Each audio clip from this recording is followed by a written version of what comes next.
This is The Righteous View with your hosts, Avia Byers, Deborah Hoskins, and Christina McCormick.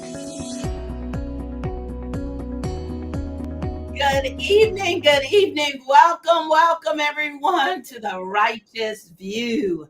I am Avia Byers, and our weekly podcast will focus on topics regarding women of all ages. Our mission is to foster righteous, open dialogue on topics that have been taboo within our communities and within our social communities. So we want to cultivate open and healthy discussions between mothers and daughters, husbands and wives, mature women, young women. And our goal is to educate and provide factual information to these demographics concerning our biological, physiological, and spiritual existence. So, introducing my guest host. Okay, I got something special today.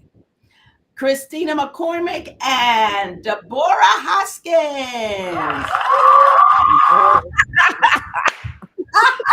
I did it. Oh, I made it too short.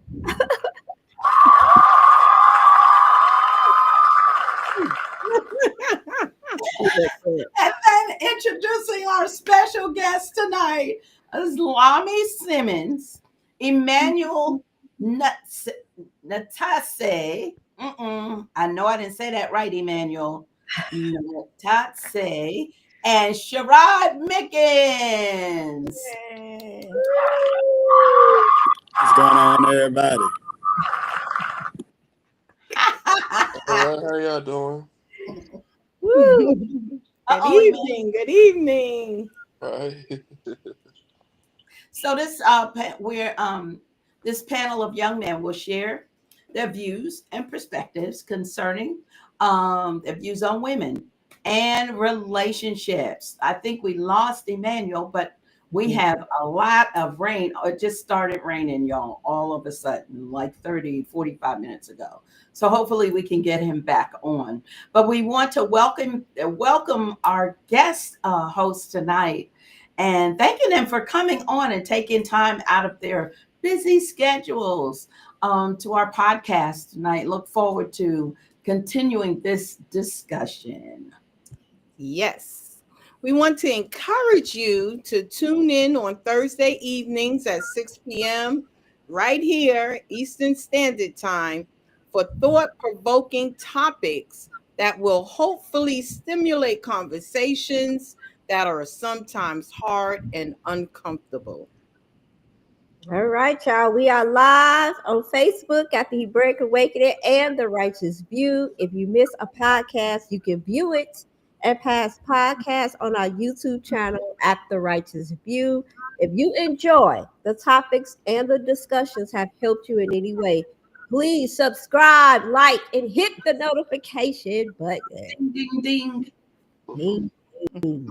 Ding, ding, ding.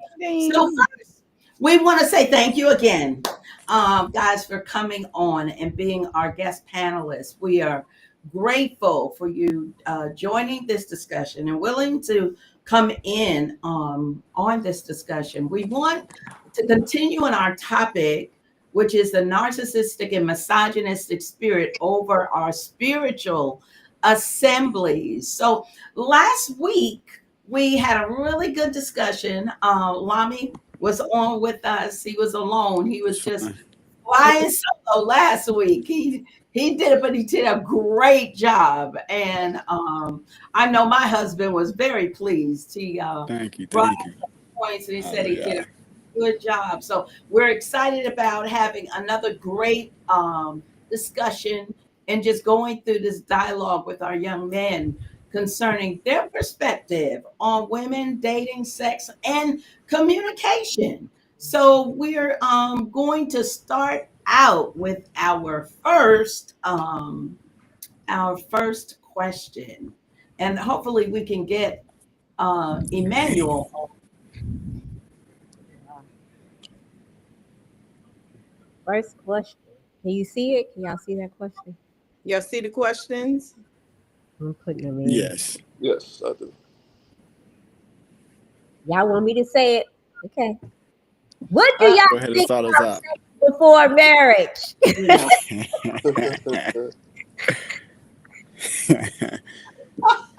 So, As far as what? Whenever we say sex before marriage, like what thoughts about it? What Uh-uh. is what like how do Yeah, we view sex, you know, as men? As men, how do we view sex? there you mm, go. mhm. Not the same. Everybody's definition of sex is different. Not the same. Yep. right, And Hmm. absolutely, right, absolutely, Hmm. absolutely. Um, well, I believe, well, sex should be, you know, of course, what we know what sex is, for not just, but to procreate, mhm, mhm, mostly to, but I believe, sex has really became more so in this day and age, more so of just grown adults having fun, more so of a recreational thing, and it's Hmm. really we really have moved away as far as from the word of Yah, as far as when it comes to sex, and and also it comes with a lot of problems, mostly spiritual, and you connecting with a lot of people, which most of these people sharing each other. There's demons involved that's coming into each other people, and then just all types Yes. of spirits that gets transferred mm, through people's souls. So Yes. as good. especially as me getting older, I understand why. As far as what Yahweh had ordained, what sex is supposed to be for, and what it's meant to be. So, Mhm, and of course, my parents always raised me right. They always taught me, right from wrong, and mhm, but once you step out here and then you start to see what the world is really for what it is outside, then you kind of start to you realizing, okay, this is why, what Yah had ordained, Hmm. what he ordained for. So, you know, I, Definitely. so as far as what sex is, it should be between them, especially a married man and wife, Hmm. and it should be, and that's the way Yah had ordained it, and that's what Yah has, and that's just my point to it. I definitely agree with you on that.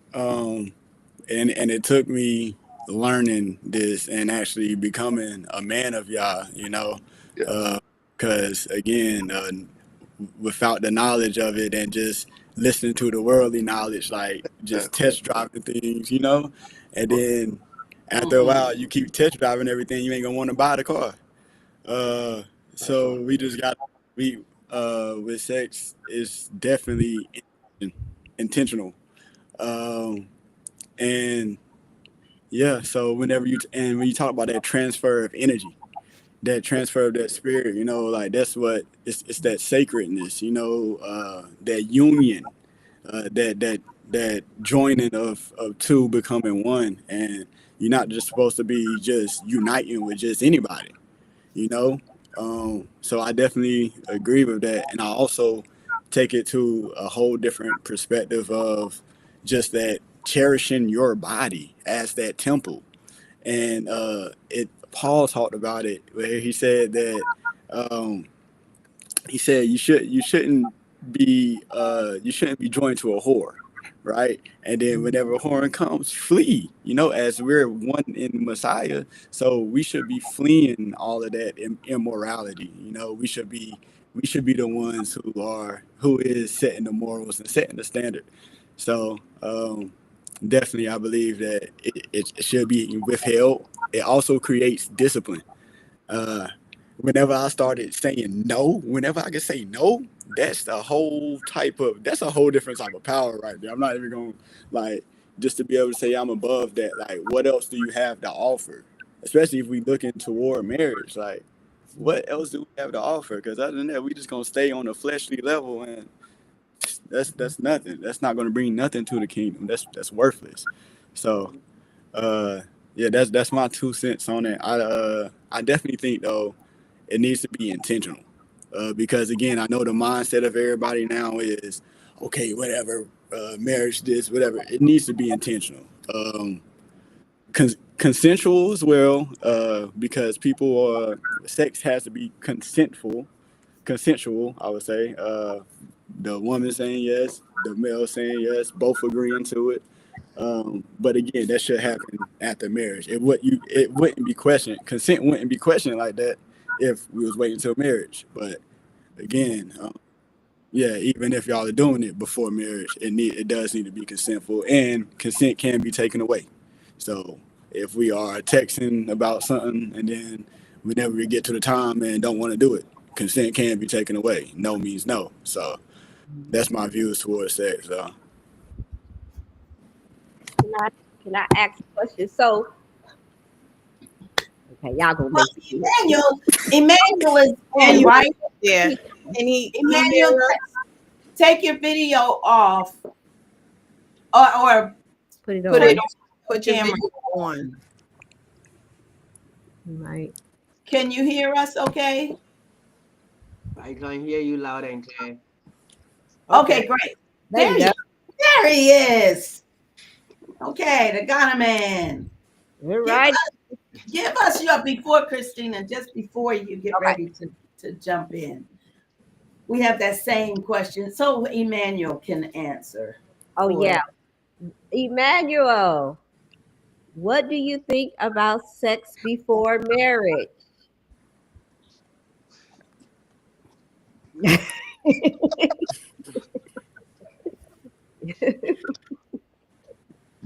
I won't judge you, Emmanuel. I won't judge you.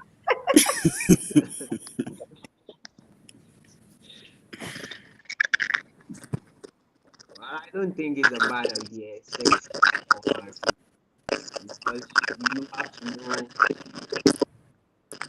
your capabilities before, and you have to know your partners. So probably sex before marriage is not something bad.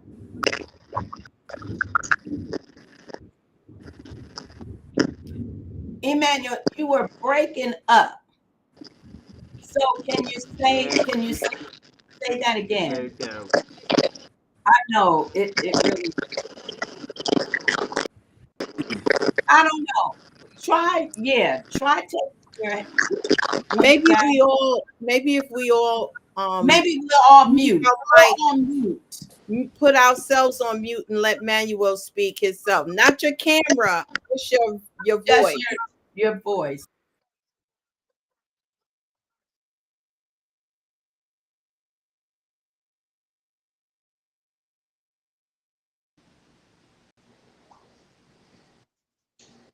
Emmanuel, you can speak. We just putting our mics on mute, but you can talk. Okay.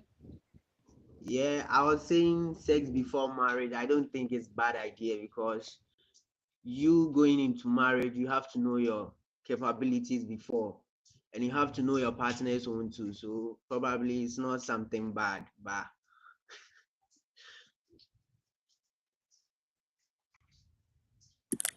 So what makes you know? What makes you know? Right. if you don't try it, you won't know. So unless you have to try it before.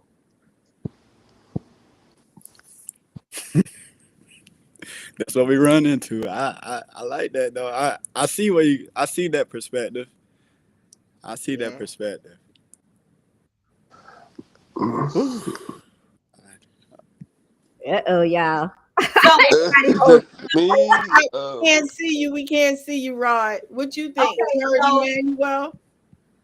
for Emmanuel, so let me ask the question, how would you know? Because being married, I understand that sex turns out to be maybe the percentage is a whole lot less than the really important things. Now, I'm not saying that sex is not important in a marriage. It is. And knowing your partner and what your partner, just knowing them. But it turns out to be less important than a whole lot of other things. Because what if you married the person and y'all are wonderfully compatible before you get married? And what if something happens where the person becomes unable to perform? I know couples that happened to. 3 years in, and her husband became a quadriplegic. They can still perform, but it's a whole different ball game at that point.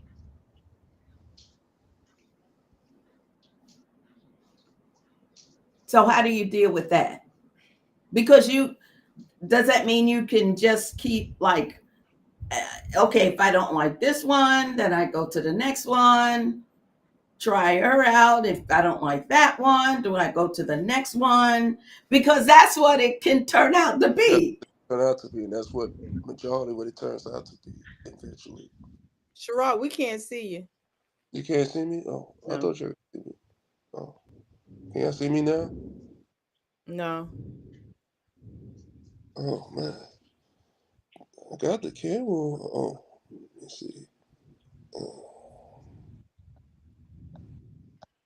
We can hear you though. We can hear Yeah, we you. can't hear you. Yeah. oh. We can't hear you, Rap.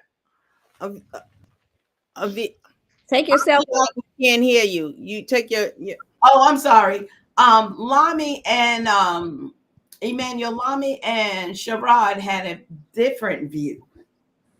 But you were, Okay. I don't think you were on to hear what they were Yeah, saying. my network was disturbing me. So, how do you feel about like the sacredness of sex? Like, what do you feel happens after you have sex, or do you believe that sex is just a thing that you do? Well,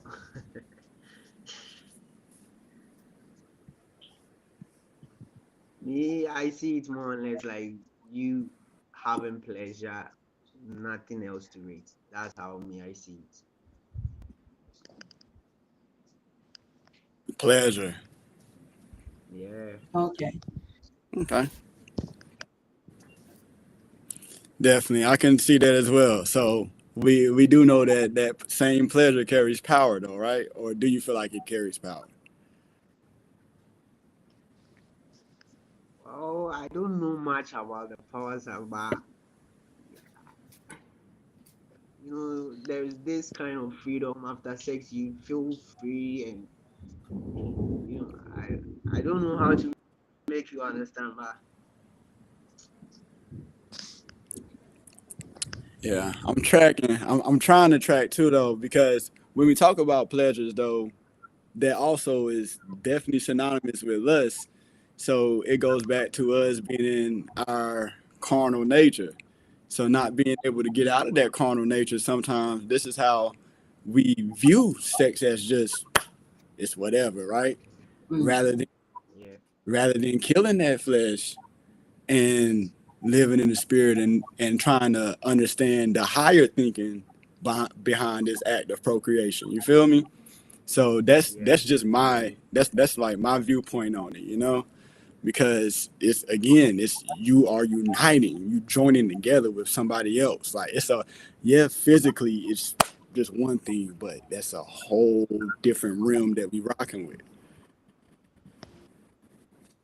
yeah. Me Rod. particularly, I didn't know much about the spiritual side until I don't know what's going recently. on I with my camera, y'all. base then I can see you. I started knowing one or two about those things, so I started staying away from those sexual activities. Nah, for really, man. And honestly, as men, we are constantly taught, hey, just go after it. It's nothing. Yeah, man. And again, um, what they talk about as the notches on the belt. We walk around with them. We proud. It's pride. It's and whenever we start seeing it like that, it's like, okay, hold on real quick. This not the pride that we as men of Yah should be striving for though. Like we Mhm. setting a real standard. And again, it's cutting off that flesh because yeah, the flesh, man, that doesn't separate us from from animals, because all animals want to do is just do what an Right. animal does. Right. That's it.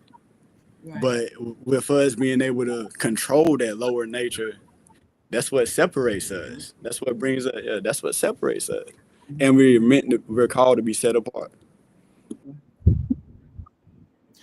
So, Emmanuel, are you all taught the same thing? What Lonnie said that they're taught.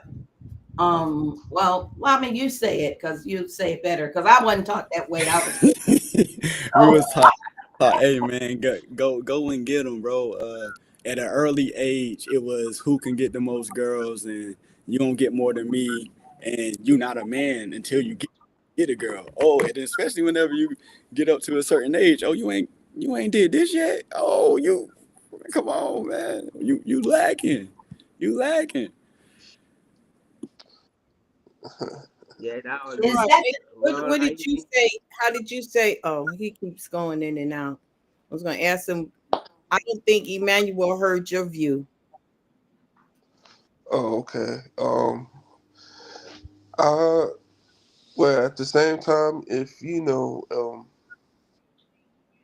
I would say just between that, just having sex as far as it should be intimate. It should be just that intimate time between just you and your wife because that's just that's like kind of like that connection between a husband and a wife that's supposed to that's only should be between a husband and a wife because unfortunately people just having sex with anybody and then on top of that you have these diseases is out here and you creating a lot of I just heard in certain cities here in America like Atlanta and stuff have overwhelming cases of just sexual transmitted diseases and HIV and these things just keep and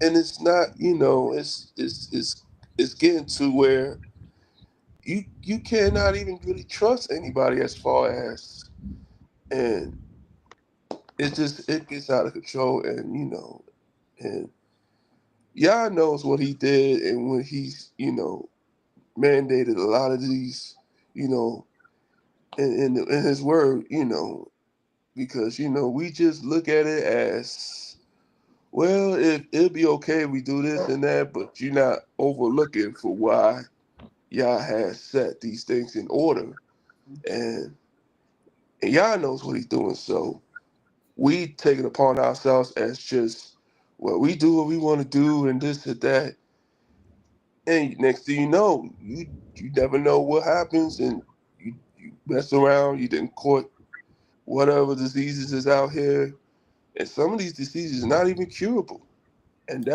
that's another serious it's more so just you just keep going down this rabbit hole and it's like it's never going to end and that's just what happens. so Emmanuel, is that something that is taught in Ghana? Do He said older do fathers say to their fathers sons, "Hey,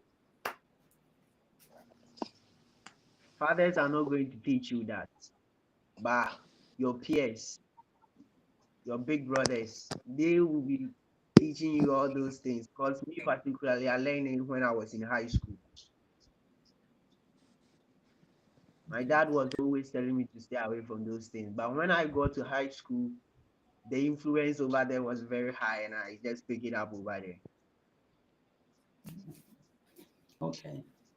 So that's a little different because in the United States, You got daddy saying it, because I remember my father. Oh, he was so wonderful. I love my daddy, but I will not forget, because I was standing there and my brother said to my father, see her walking over there? Yeah, I'm gonna get me some of that. And my father was like laughing. What? You say you gonna get that? Yeah, I'm about to. Now, what if I walked up and saw a little boy walking down the street? Yeah, daddy, I'm gonna get some of that. That would have been a different conversation. I'm sure it would have. But I was blown away. I was like, wow, this is really a thing, that fathers, have that kind of camaraderie where they will, teach their sons in the US. They will teach them that. But you say here, that's not a thing that a father will teach their son. Possible. It's not possible. Okay. Even Well, Christina, parents, even you had a question. I remember. your father. Yeah. Yeah. And this is really good. And I want our women and men that's watching. Do you see how we are allowing people to have their say without bashing them with scriptures and acting crazy? That is not how people are going to learn. We learn by having honest conversations, letting people get out what they really feel without judgment. So, I'm gonna say something, but I know we probably can't get into it. But because we are admitting, and all the Hebrew brothers out there, uh, listen, we love to say the right things, but as Robin said, I know that for a fact when we are in our family functions, you hear those conversations. So we can emphatically say that the men are not really teaching their young boys about purity. And so right. that led me to a conversation at Sukkot, I believe, that we need to teach purity instead of trying to teach that sex before marriage is wrong. Right. And is Right. there, and we all talked about this, is there Right. a Torah commandment strictly? Because fornication is not talking about Not sex before marriage, y'all. Y'all need to look this up in the Hebrew right. and the Greek. Um, Right. Adultery is not premarital sex. So, but we do know that our people practice purity before marriage. We know that. But Right. say there's a Torah commandment that and you use fornication, that is absolutely not correct. So I'm liking the Right. conversation because we have to have it because there is no Torah commandment. We know that we practice purity, but there's no commandment that says you cannot have sex Sex before marriage. before marriage. And that's so important for us to understand. And I always say, because we have a document that was written thousands of years ago in a whole nother language to a whole nother culture of people, we have to really dig and dissect it in order to understand what is being said truly. So when we get into these Torah discussions, that's why it's so hard for us to understand why Father Yah says certain things. And that is a great point, because what we tend to do, even as believers, is we focus on, when we're teaching our children, for some reason, instead of focusing on the positive, what we can do, we'll focus on the negative. So it's the same thing with the Shabbat. And our assembly knows, I've said it. I said I will get up on that soapbox and I forever and say, let's stop talking about what we can't do on the Shabbat, and let's talk about what we can do. And it's the same thing with intimacy and sex. Talk about the purity part of it, the good part of it, the positive part of it, and stop talking about the negative, all this negative, negative, negative, negative. That's one command that Father Yah says, teach your children. Teach them what? Teach them the ways of the culture, and the alignment of the house of Israel. And that's something that people really don't know, but people are afraid. Well, I'm going to just say it as a parent. We just got to be smarter and use better words because our children are not stupid. They're just young. They ain't dumb. They just young. That's just like a little kid, 5 years old, walk up to you and ask you, what is sex? They're not stupid. And if you start blurting off all this crazy stuff like, well, where babies come from, they come out of Cabbage Patch. Them kids know ain't no baby coming out no Cabbage Patch. They not stupid. They're not stupid. So we have to figure out how to tell the truth and tell it in with good words where they understand. So young men know it's not a pride thing for me to go out here and lay all of these women. That shouldn't be a good thing. That shouldn't be promoted and esteemed. But it should be that I'm proud of what I am because I am holding myself for my wife who is special to me. And bruh, if you don't like that, you can do all of that mouthing off all you want to. But I'm going to be the one that will be STD or SD. What is it? STD free. I will be free of that. I won't have a problem with that. And if my wife is in the same mindset, we won't have issues with bearing children, getting pregnant, having children, raising a beautiful family. Why? Because you have held your body in a place of sanctity. I'm worth it. And some people just don't know that they're worth it. And I think that is a really big problem, the self-esteem part. I like to take note of what servant Sukkah's Ben Maccabee said, which is really the key point. As he wrote, he has sex is coming together to secure the oneness. Mm-hmm. And I think that if we understood, because it says twain would become one flesh. Mm-hmm. And just as it, as the young man, had been saying of the spirits interacting and different things, that coming together with oneness with multiple partners, how much oneness, you know what I'm saying?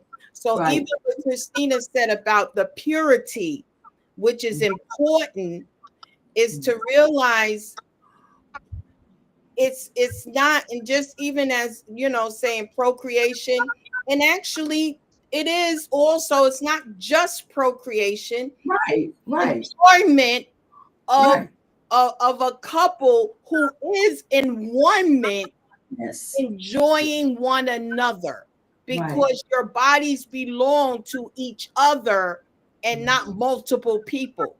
Right. And so, excuse me, I don't know. Okay. And so, in essence, as he said this, and I love that, of coming together to secure the oneness. Mm-hmm. I think that's a excellent statement. Securing that oneness, where it brings that, because it's more than just a fleshly. It is a spiritual thing. It's very, it's a spiritual thing, and becoming in having that oneness, and then with just saying, "Oh, I'm just going to cry." And I'm glad somebody, one of the gentlemen said, what happens if that doesn't fit? Like, I'm just like trying to see how it is. Right. How you really going to know? Because you're taking it out of content. It's no longer spiritual. It's how it feels. Absolutely. And how many times are you going to try to drive a car? You keep trying cars, you're not going to ever get one. I mean, you're going you just go around every day trying cars and driving around in them. But don't you catch me still riding dirty. in a Riding. taxi, so you still never. I mean, and so, but do you all think that that is the for most young men today? Is that the thought that it's just a feeling? It's just sex? Because I know a lot of the young women, that's what they're coming to that same place. It's just sex. There's nothing wrong with it. It's just sex. It has been reduced to that, intentionally though, of course, but it has been reduced to it just being sex and just go out there and be monsters, y'all. Just go out there and do it. You know, it's promoted. That's what's promoted right now. And Mm. then when mainstream music and all, like all of that, but when we understand that all of it contributes to a destruction, you know, it's just all set up. It's just all set up. It's and it's everywhere.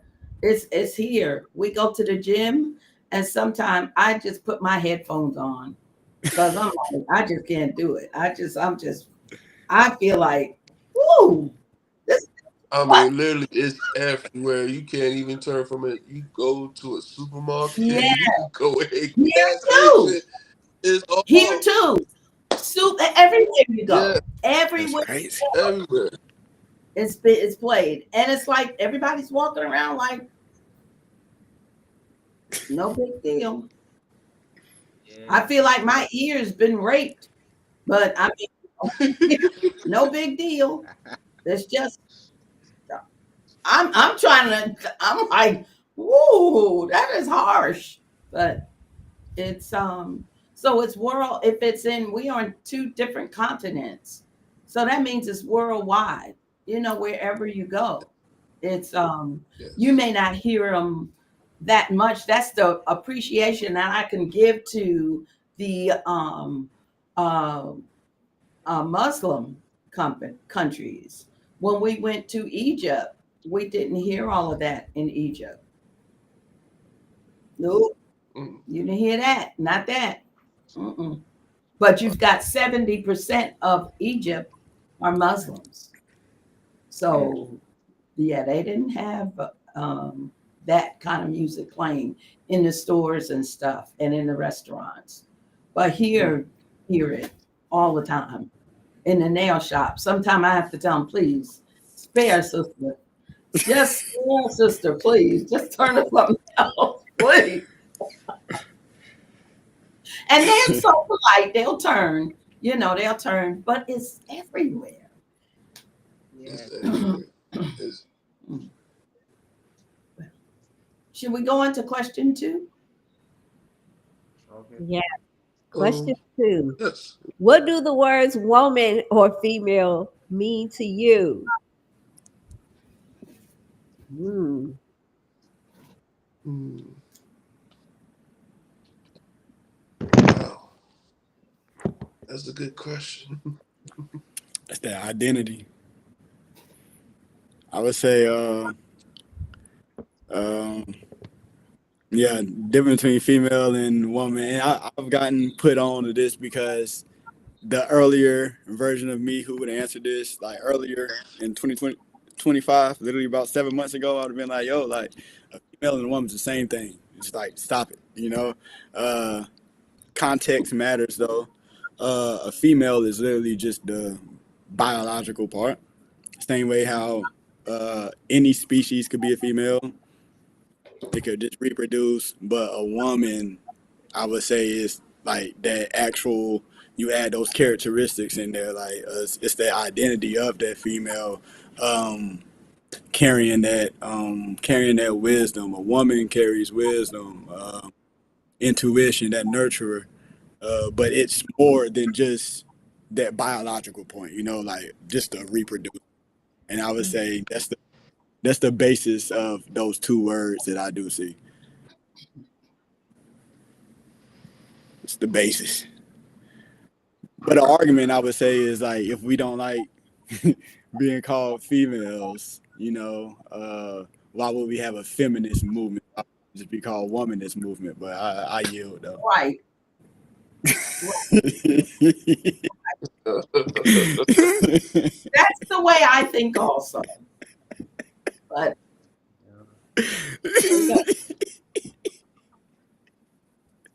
There's more to that story. boy.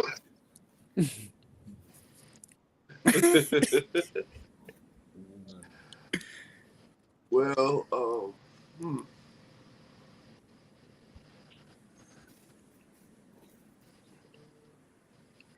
well, one thing is one thing that a man and a woman is definitely not the same, and that there are things that men can do that women can't do, and there are things that women can do that men can never do. Right.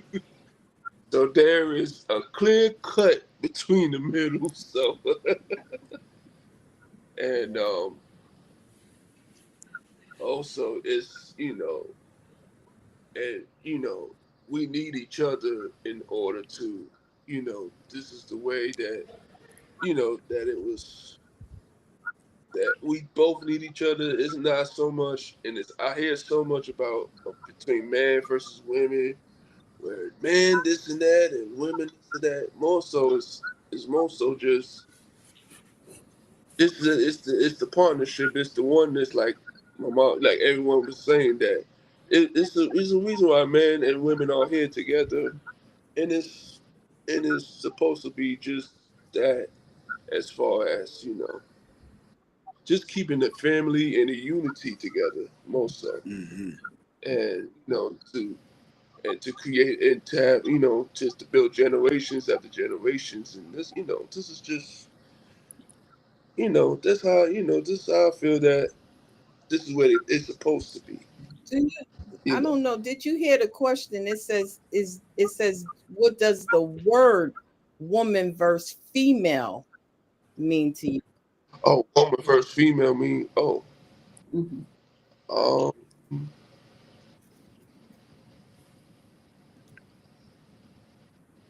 I think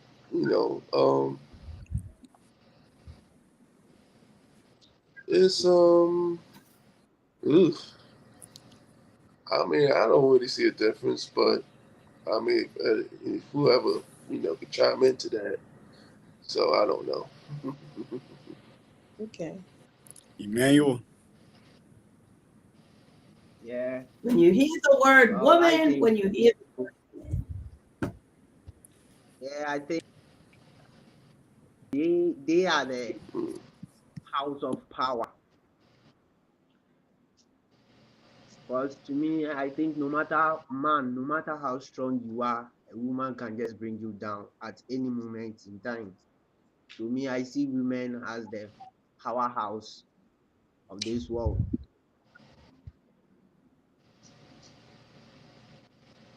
No Mm. matter how successful you are as a man, no matter how strong you are as a man, no matter how many children, once a woman wants to bring you down, she will do it and you have no access. So me, I see women as power holders. They have the power. They control things the way they want. So respect women.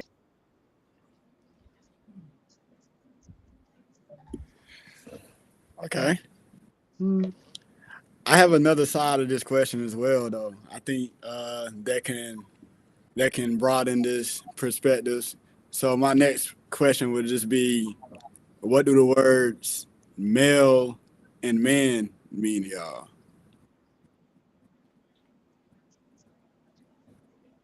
Or do y'all feel like that's the same? Like, but male and man, like, what's the difference between, yeah, you just being a regular male or a man?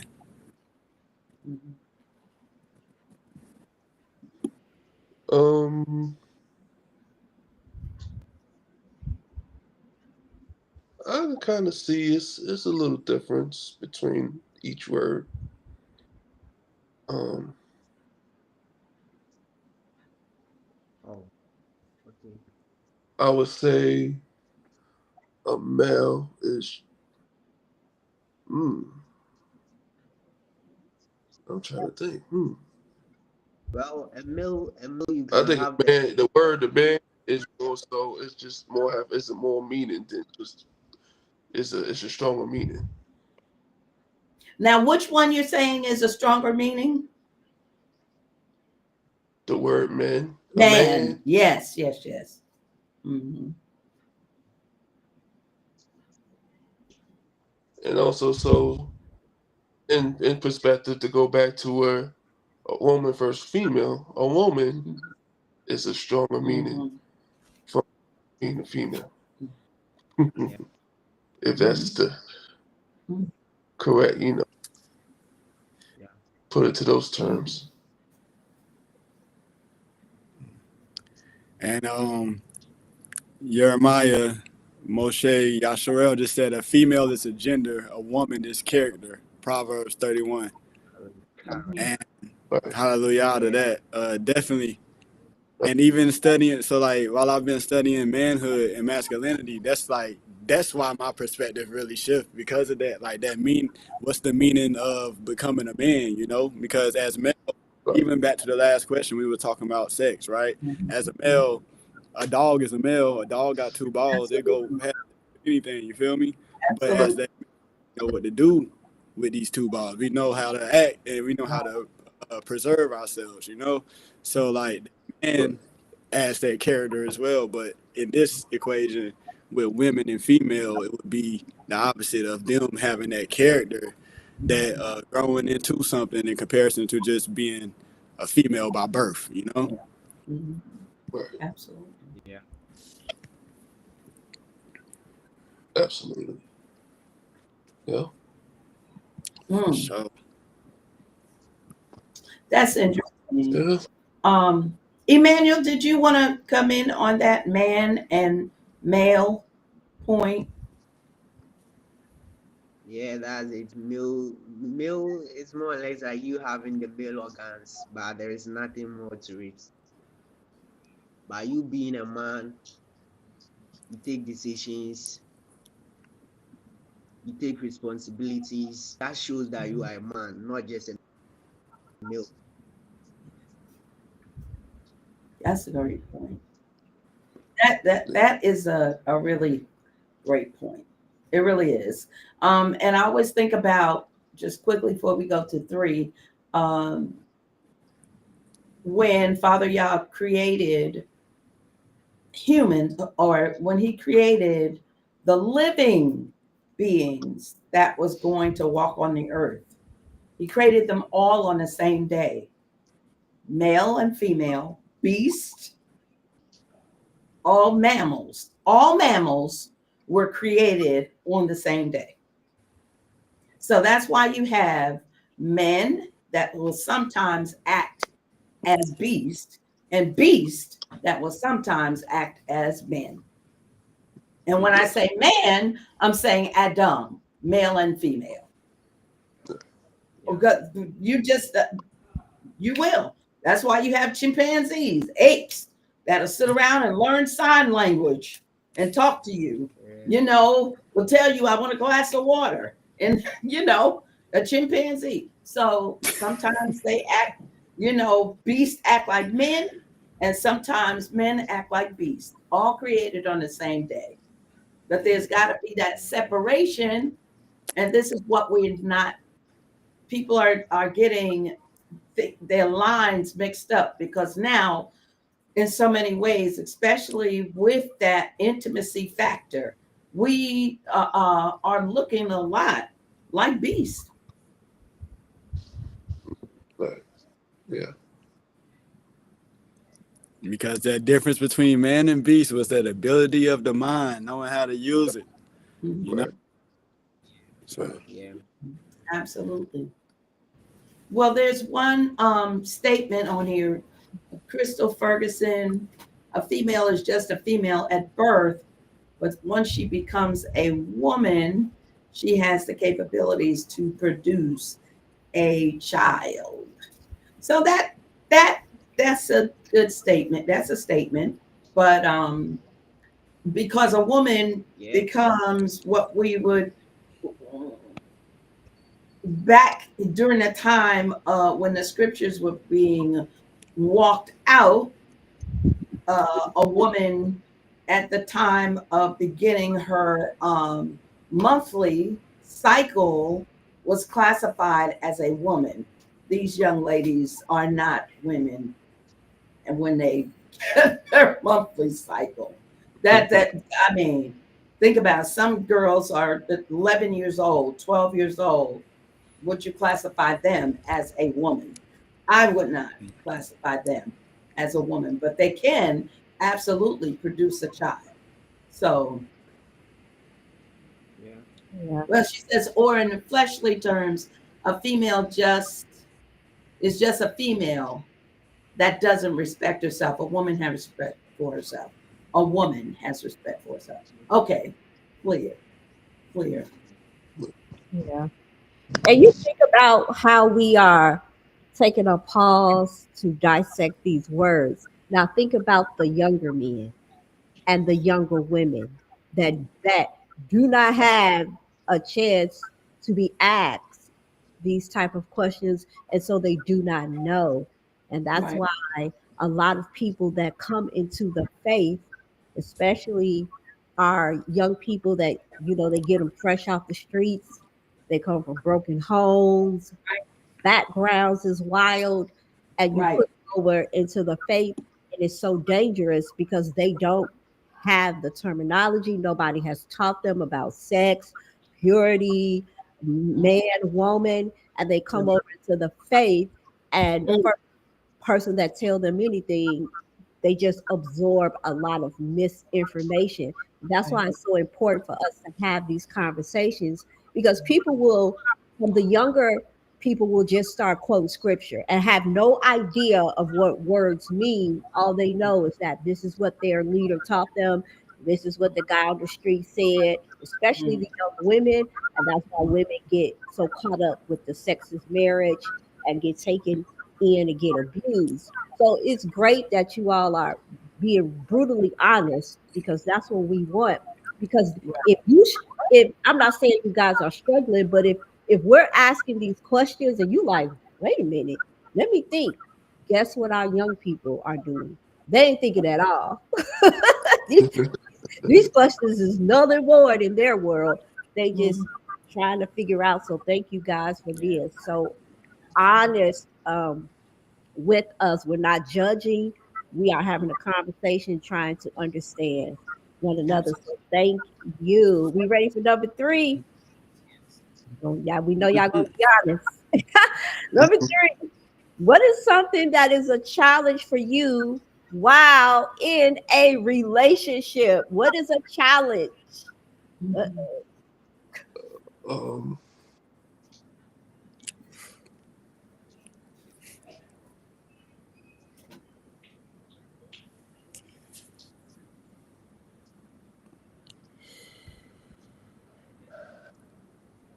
Now y'all know we talk too much. I am surprised you ain't first saying women Who kind of wants to talk too go much. first? I'm pointing at my mouth. Look, I'm over here pointing at my mouth. I would these are say, very I good would, questions, though. I must say. I must say. mhm. Wow. Biting my tongue. Knowing that, uh, knowing that words can be harsh, So just being mindful of what I say, in times of heated arguments. So I would say really learning the differences, because we're not the same human, and knowing that we're wired differently. Whenever we react on different terms, or if when she does something one way that I'm like, yo, why are you doing it that way? It aggravates me and stuff. But just knowing how to either watch my tone or not even say anything in the moment. Um, so that self control, something that's challenging, it would be that self control, because while you healing, when you seeking first the kingdom of God, while you healing, you isolated by yourself. So you're not really getting those aggravations from the relationship. So you think you healed, then next thing you know, it's a whole nother, yeah. And just that shining the light on places where you're weak at, knowing how to be humble enough and to just give in. So it really goes back to like me. It goes back to self. I would say most challenging stuff is dealing with self, but also learning the differences of the because we're not the same. So I would say those two right there: dealing with myself, that self control, and then learning our differences and learning how to move forward with those differences rather than letting them be hindrances to it. Whew. Ooh, Whew. man. Ooh, yeah. It's Yeah, I have to agree. I would say more so just trying to have that um have just have a neutral good communication between each other, and also to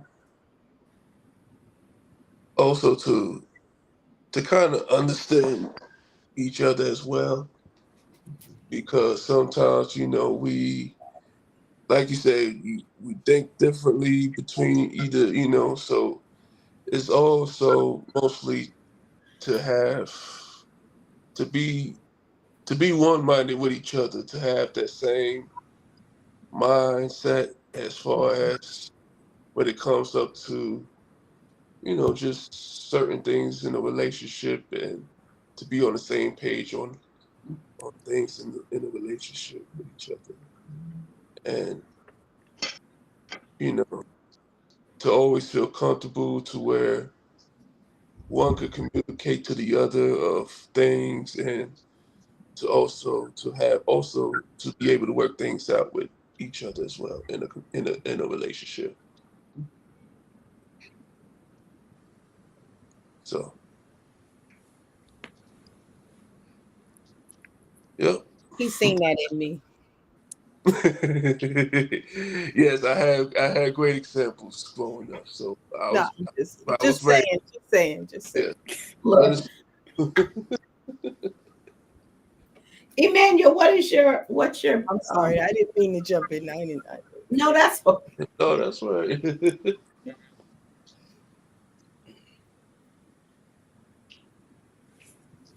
To me, if you don't like taking correction, you don't like uh, taking your responsibilities, I consider you being a childish in a because when you have responsibilities, you have to take them upon yourself, go through it, and you don't have to always be there for someone to let you know that this is your responsibility. You have to know. So if you are not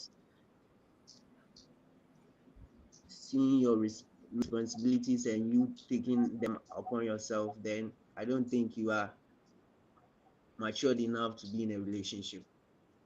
Mm, Mhm. Wow. Good point. Good point. point. Very good point. Yeah. As a saying, to thine own self be true.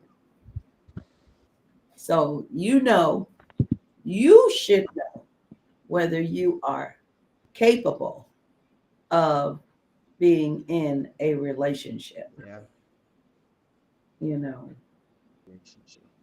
that's good. Yeah. Because So relationship the it challenge, comes with a lot of responsibility. okay.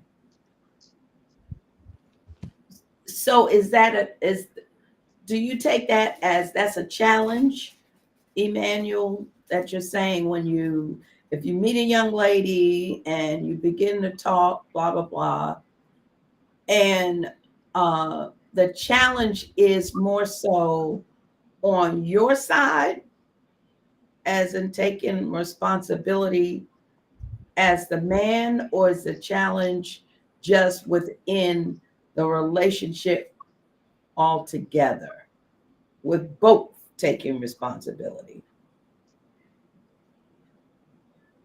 In a relationship, men we have a role to play. As the same, the female also have the role to play.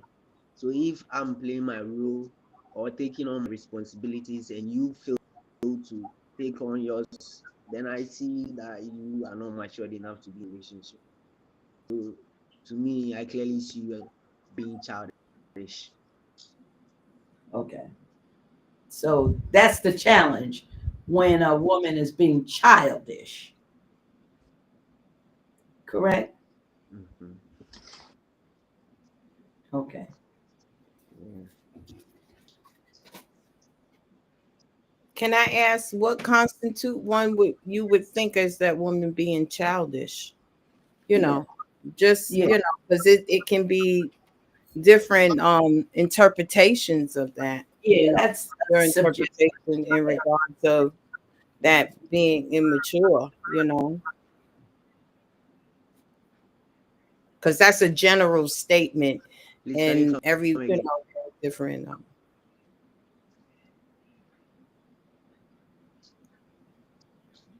I guess, Emmanuel, could you give us an example of a woman being childish in the relationship? Yeah, and that's what I'm saying. Like in a relationship, as a man, I have responsibilities in the relationship. Right. And you, the lady, you also have your responsibility to play in the relationship. Right. So if I'm playing my responsibility well, and you are not taking your responsibilities as a relationship, I see you to be a child and not matured enough to be in a relationship. Okay, I guess what we're asking, what would be an example of a young lady being childish?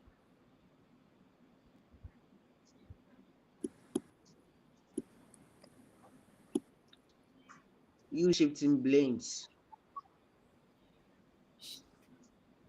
Shifting blame? Yeah, Okay. you do something that you know that you did is wrong, but you are trying ways and means to shift the Accountability. blame to the other person. Whilst you, Mhm. you something wrong, you should be much stand and take correction, but you rather prefer shifting Okay. blames to someone else as you as a person. Okay. Okay. Now, with So, the other gentlemen, can they their view on that? I would like to hear. I can second that lack of accountability that is running rampant. Yeah. That has ran rampant to where it's just like whenever you correct them, they feel like it's either you hating or yeah, Or you they don't know. feel like they're being attacked in some kind of Boom. way. Hmm. Probably just because, they might have never, they feel they attacked when you just trying to tell them certain things. It was like certain things that, okay, maybe this is that, I didn't like what you did or whatever, whatever you just, you telling or whatever, they kind of just don't, they take it a very personal way. It's like they taking it very like, why are you Yeah, attacking me, that and this and Hmm. that, and instead of just mm-hmm. thinking about Hmm. it and just be like, you know what, I kind of see how this so and so maybe it might be the way you acted or what you might have said or something like that, to Hmm. where they be like not really understanding it and just being Mm-hmm. Right. much just oh, I'm just gonna disregard you. I'm not gonna listen to you or whatever because Hmm. I feel hurt or whatever. Hmm. Yeah. so Gotcha. And Can I? then, and I was gonna say on top of that, like another thing we could say is whenever we do try to hold them accountable, even if it is right now, it's the shift and blame part will be okay. Well, we didn't like your tone, we didn't like how you said it, so now everything Not is what null you and said void. is But it's like, yeah, you know what I'm saying. But it's like, but come on, the truth is the truth. What's up? That's not real away from that. Okay, I can check my tone, but come on, let's not shift the blame. But go ahead, pop this boy. Oh, all I was going to say is that and I hear what you guys are saying in perfect. I hear it now. Um, would you take into consideration? I think we had mentioned this on last week that we're just like two species that our wavelengths are different. Like they say, men are from Mars and women are from Venus. And even if sometimes that woman feel like she's being attacked or get offensive, and I'm not saying what you're saying is wrong or whatever, But something even that Emmanuel mentioned, a man doing what he, you know, of how a man is and how a woman, and sometimes everybody, there's no specifics, you know what I mean, of how the woman, you're supposed to act this way, or you're supposed to do this way, or you know in essence there's a general thing, but everybody's not the same. And then maybe can you take into consideration that some women are more sensitive, Sensitive. and taking into that, as her being, as they say, the weaker vessel. Okay, let's just give it that, and understand where she may be coming from. And I'm not saying about not, casting the blame or whatever, taking, and I agree with you all saying, taking the responsibility for your own actions or whatever, but Yeah. taking into also consideration maybe the way I express it or whatever, that kind of coming to that place of understanding one another, as I believe Sharada and also Lami, you had mentioned, in regards to um understanding one another. Mhm. So in essence, in understanding, because sometimes you can see it one way, and it may be where you both have to take a, well, we all have to, you all have always have to take accountability, but look at each one's perspective Uh-huh. to get a better Hmm. understanding of, and then different backgrounds. Just it's so many It's, dynamics, that there's no absolute. There's Right. never any absolute. Right. So it has to, Right. because you're coming from two different worlds. Absolutely. So taking that time, as it says, long suffering, kind of like getting to understand where, if she may feel she's being attacked, well, you know what? I see, and I have to readjust, on certain day. And that's on both aspects, but we're looking at the men's view right now. Mhm. The way you're thinking. So I'm bringing out that woman's perspective. And as you, as men, your perspective of how you deal with it, or not is, and realize it's not anything general, because nothing is general. It's everything has its own dynamics, and understanding that you're two individuals and two personalities, and one woman is not the same as another woman, just as not a man is not a man. So you have to get to understand the dynamics of what that relationship is, and not assume or expect, but learn to understand one another. If I'm making any sense there. Hmm. absolutely. Yeah, because it definitely makes a difference where a person is coming from, the background. I always say we Yeah. people receive information according to their um, education, information that they have been exposed to, and experiences. So you can have five people in one room that you say, ask a question or make a statement, and you get literally five different views because of how they receive information, because of those three things. So sometimes, if a person is seeming to be, if a woman has had a difficult life, a difficult childhood, if there's been neglect or abuse, then a woman, as she gets older, it can come off as very hard and callous. But it's because she has built up that defense mechanism to guard herself because she has been hurt, she's been abused, she's been neglected. So because you'll find women who have been neglected, that they will sometimes be very, you know, loud and outlandish because they're just trying to get attention because they've been neglected all of their life. So it's really important to get to know those dynamics within. That's the part of, when you're getting to know each other. And so then you're able to communicate a little better when you have that information. It's really important. The unfortunate thing is what we do so many times is there are things that we feel Have your attention, please. The library will be closing. and because we feel ashamed of it, we don't want to reveal it to the person who we're looking at as a possible partner or coming into relationship.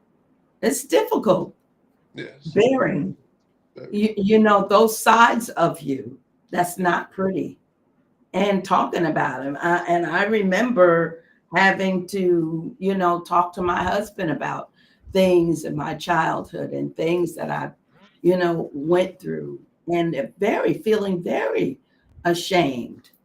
But, having, that time to communicate, then it helps them, men, to understand where we're coming from, So it's not just, oh gosh, you are so mean. Why are you so mean? You're just so mean. It's like, why? You're a beautiful woman, but you're so mean. You're just so mean. But you don't know that she's had a life of hurt and neglect and abuse. So those are great statements, guys. Really good. Yes, yes. And with us women, because I'm one of those sensitive women when it comes to relationship, and anybody that has met my husband, he is very direct. As a matter of fact, when I first met him, he was way more direct than what y'all have seen. Like he was very arrogant, and not do as I say, like abusive, but because he was a business owner, he just a Nigerian. We took his DNA, and I said, yeah, that's you. Very, you know, no emotions. Come on, watch out. That's my brother. That's my brother. Just no emotions, and so I think the Black both, and yeah, being on the opposite extreme. I was extremely sensitive, and he was extremely assertive. And when we came together, it kind of balanced us out because I had to teach him, hey, what you say is how you say it. And he's like, well, it's the truth. What do you want? I said it. And so over time, Right. when he learned me and I learned him, we began to be able to communicate where now I can take his assertiveness, and he has actually taught me how to be assertive. So now I'm able to say what I need to say without having a whole lot of emotions attached. And he's able to think a little bit before he says something, even though he's going to tell you the truth, it may land a little softer, soft. just a little softer, not not much, but it's just a little bit. So I think those are great points with the women, and if women are really honest before you say, "Oh, they just want," no, we are sometimes really sensitive due to our backgrounds, right, and all of the things that we have mentioned. However, when you get in that relationship, it is our responsibility to say, you know what, I may be a little bit too sensitive. And where's this coming from? And learn how to heal. So that's why healing is so important. So I'm glad that y'all brought that out, to be honest. I thought it was going to be talk too much, but it's the sensitivity part that y'all, as men, y'all want to say what you need to say without us overreacting. I didn't think that was going to be a big issue, but that's That's good it. to know. That's really good. Absolutely. You know what? And just as what you said, Tina, most people would think that that was the way it was with my husband, because he's very assertive to everybody. Yeah.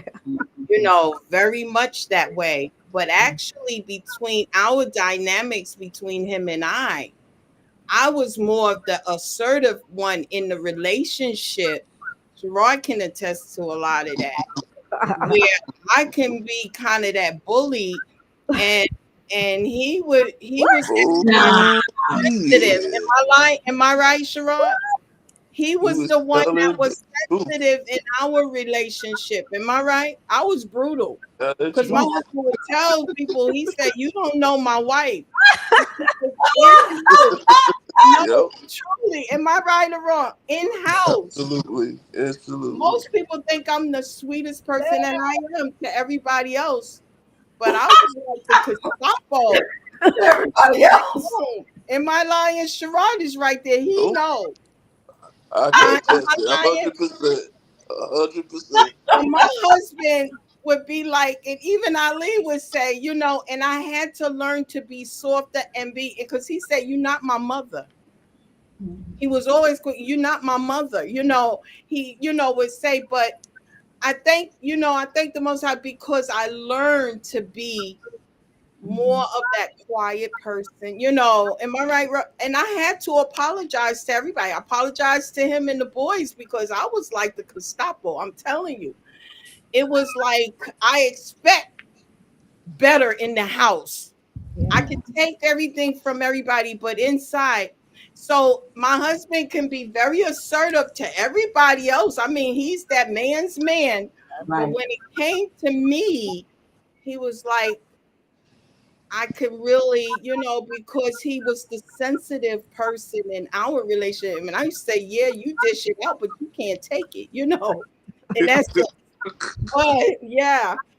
But I learned, and it's a learning process, but it It takes long suffering. It takes is. getting to know, Absolutely. because he could have Right. said, "I'm out of here."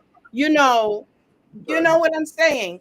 Right. But coming to that place of understanding, and he says, "Yeah," because I would say, "I've always been a boss." He said, "Yeah, but you're not the boss of me," because that's why people say, "You don't seem like you was a police officer." Oh yeah, I was out there, and I mean, but I knew, knowing how to be, but I've always had that femininity, this about me, but I could have a harder exterior, but more in a non-tolerance. My tolerance for foolishness, tolerance for different things, where I had to have more patience in that aspect. I can have patience with everybody else, but within my household and when I work, certain things I had to learn and adjust and come to a place, and learning to be more of that. But it was a growing process. But my husband took that time with me, as well as I took time with him. And that's why he would listen when I said, "Hun," because I like when he go, because I was that person when he go to talk, because he gonna speak his mind. Even he'll speak his mind to me, Yeah. and he'll say what's on his mind. But if I came off away, it was like anybody else, he can take it, but he couldn't take it from me. You know what I mean? He was sensitive when it came to me.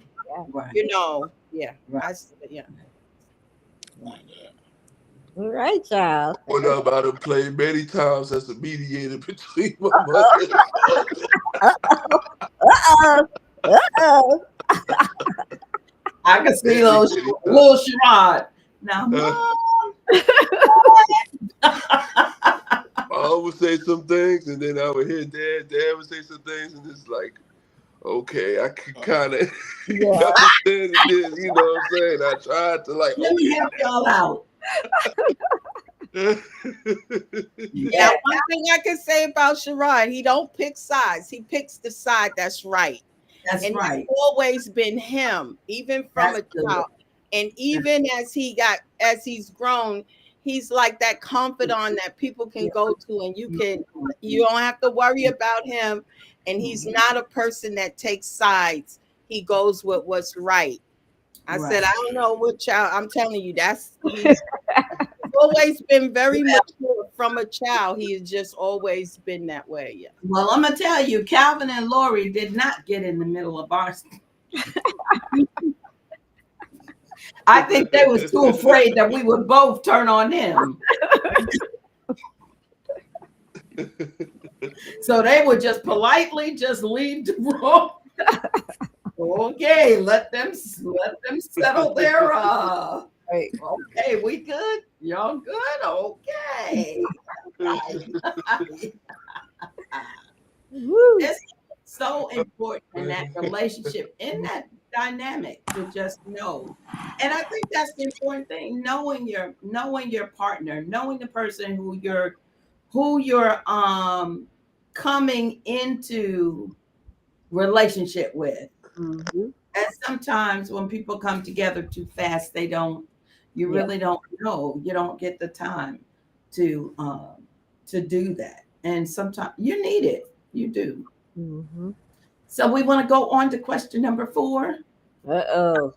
Emmanuel back. Yeah, he didn't back. I've been watching. He not back yet. Oh, wait. You just spoke about. Hold on. Oh, okay. There he is. Perfect timing. Okay. Oh, Submission. there What you does that mean to you? Submission. Let me turn my mic off for this one. This is a big one. And we want y'all to be absolutely honest. What is submission to you? I'm I want turning to my give mic the floor off. first to Emmanuel. I let Emmanuel start this one out. I remember a couple of questions ago he talked about power and manhood. So I just want to see what would you start it out with, Emmanuel, brother Emmanuel? What's submission to you?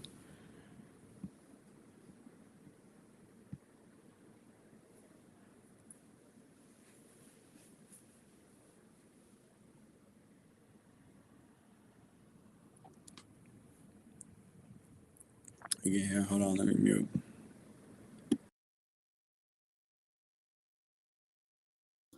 I think he might be frozen. Up.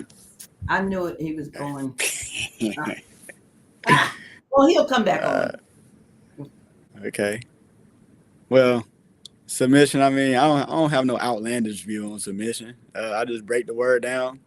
Sub, sub means below, beneath, and then the mission. So we're both. I believe that we're both supposed to be submitted to a equal mission. But the problem comes in where we are not on the same mission. You know, and that's where dominance comes in because you're trying to force somebody to do something that they don't want to do because y'all not on the same purpose. Y'all on different paths, but y'all trying to force things. But when you submit to each other, we both got the same mission. So I could submit to you, you submit to me, and that goes with putting them first. It goes with uh, let's see, it just goes with thinking about them before your moves, before your actions. But definitely submission is just submitting to the goal. What's going to get us to the goal? And then the next question would be, okay, well, what's our goal? So whenever women, like, again, whenever we talk about dating versus courtship, that courtship, your goal is intentionally getting toward marriage. So we're gonna do whatever it takes for both of us to get to this finish line in Yah's will, not our will, but Yah's will. And if we both submitted to that, it's still gonna be rough. It ain't gonna be perfect, but still though, it's like it at least gives you a framework, you know. So I don't think submission is one way though, and I think we've made it to where it's like control. Yeah, woman submit to the man, but man, your responsibility is treating them as Christ did the church, and that's a whole. You know, what I'm saying? Look, you gotta be willing to die. You gotta, you know. So we both submitting now. It's that responsibility go both ways. So definitely, that's my view on it though.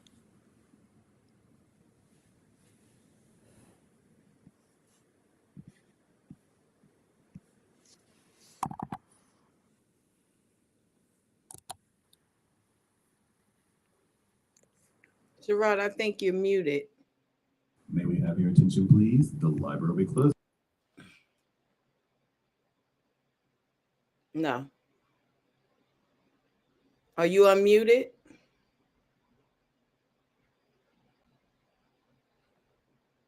We can't hear you.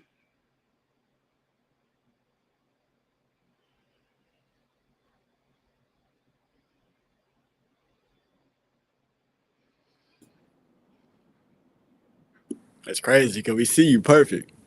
Right. But we can't hear anything. Maybe you have to go out and come back in. Yeah, maybe so. You might have to go out and come back in.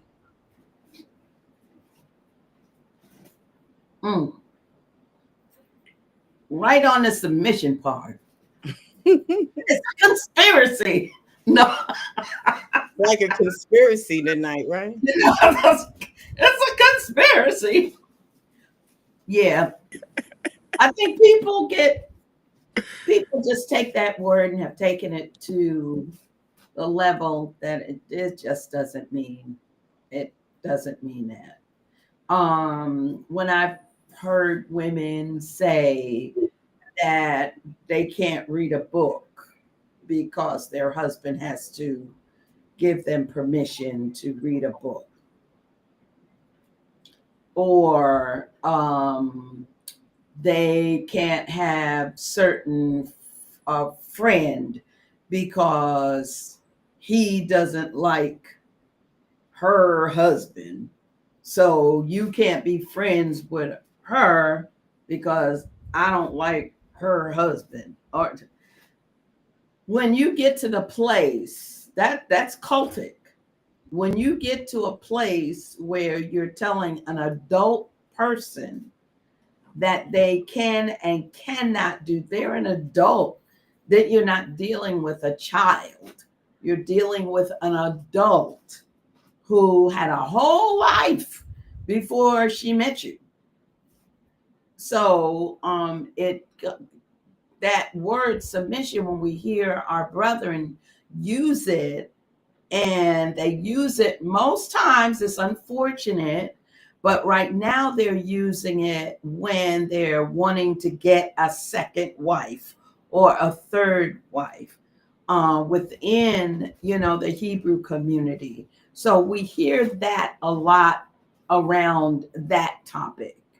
Are you going to be submissive? That doesn't have anything, those have nothing to do with each other.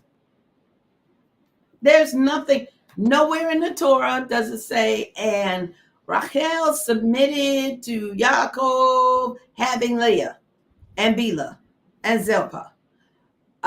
Sarah submitted to Abraham for having Hagar. Moshe, Zipporah submitted to Moshe for having.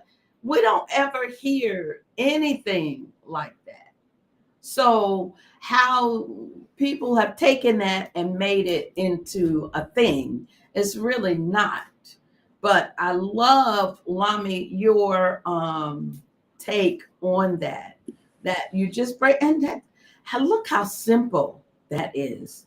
Take the word. What do those words mean? Sub mission. We're on a mission. It's that simple. We submit to the mission. We decide on the mission when we come together, and we both submit to that mission. I mean, that's just simplistic form. And that really is what submission means according to the Torah, to the scripture. That's what submission means. Well, man, we have taken it to another level where we feel like we can tell somebody, a grown person, just keep them in bondage and in chains where they don't feel like an adult. Because I mean, it's just to the point of his wife. Yeah. My husband to say, honey, something is going on outside. Don't leave yet to go get your nails done because something is going on outside. I mean, it would be foolish for me to say, you can't tell me what to do. I'm grown. You can't tell me what. The man is trying to save your life. You know what I'm saying? Something is going on outside. You probably don't want to go out there right now, but down to no, you can't go to visit your mother because I said you can't go visit your mother. I mean, I've heard it. I've heard it all. It goes far out into the stratosphere with this word submission. And they've taken it to a place where they completely will just completely talk to a woman like they're talking to a child. Mm-hmm. So, okay, Sherrod is back. Submission. Oh yeah, that's why we was talking about the word submission. Um, well, I believe, well, first and foremost, I would say true submission comes from the Father Yahweh, from the Father Yahuwah. And if we learn to submit to Yahuwah, then submission, then we should be able um to submit to whoever we in a relationship to. Also should be a two-way street, as far as, especially if you the man, and as a take it, can it, as far as just being the man in the relationship, and also a woman in the relationship, it should be, I would say it's a two-way street when it comes to submission. Mm-hmm. And when you have that, that that submission between each other, that that and that's how you would thrive in your relationship as well. And basically, both of y'all be equally, it'd be equally yoked, between each other as well. So Mm-hmm. that's what I take from it. There you go. That's good. Good, good, good. I hate Emmanuel's not on. No. I know he haven't got back yet. He hasn't gotten. So I do have one question because that's the end of our questions. But there was something that Lobby said, and it kind of that submission and communicating and working together is kind of a catalyst to kind of catapult us into this my thoughts that I was going over this week when we were I believe the question was talking about what is one of the main things that you desire in a brought out was that there be peace.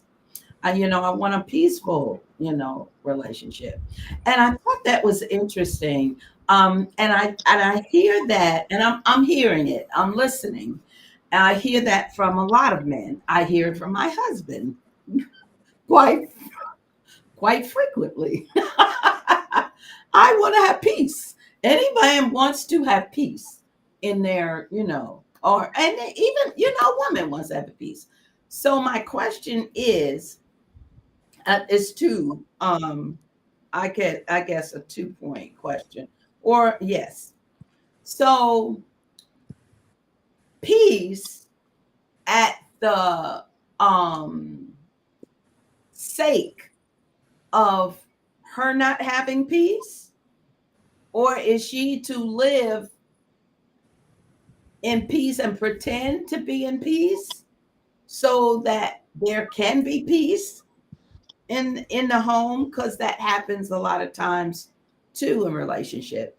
And the May second we have your part, attention, please? The library.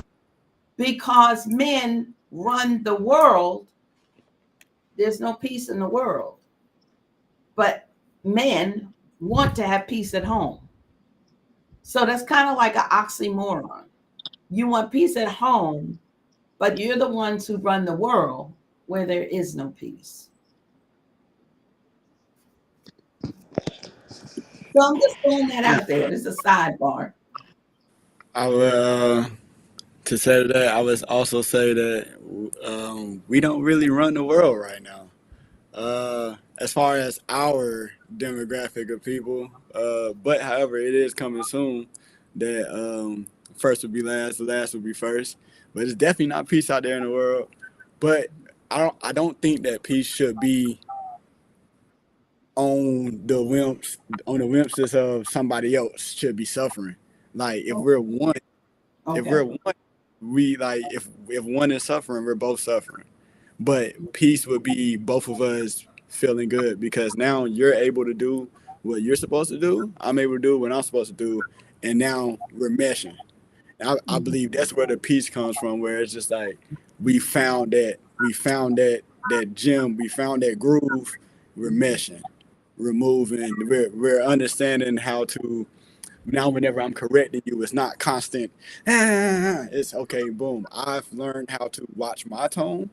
I've learned how Mhm, to control my tongue, mhm, while you also learn how to take correction. We've also we also now just we see certain situations that used to make us go crazy, but now it's just we see these situations, we laugh at it, be like, "Yep, go ahead, baby." You know what I mean? And I feel like that's that piece where it's just like we're united and we're doing what we are wanting to do and aspiring to do, both of us. mhm. But I think Gotcha. it's unity, though. I think it is unison. I can't be happy with my woman not happy, and vice versa. Okay. Gotcha. Okay. Um, I think of peace is well, I would say that having peace is important because you know we daily is outside, we in the world, and between it's already crazy world out here. So the fact that we have to go out every day and deal with the world, whether you working or you doing things, just handling the business in the world, and then most men look at their home more so like a sanctuary. It's more so where at the end of the day, I could come home knowing that you know I have you know a partner, a wife there at home. That's I could basically talk to her, tell her what's going on about my day, Mhm. and she come home and basically being each other's confidant to each other. It comes to you know after you've been whatever you do on a daily basis, maybe work or whatever, then you can come home and then, you know just more so just being a piece for each other, just being each other's confidant.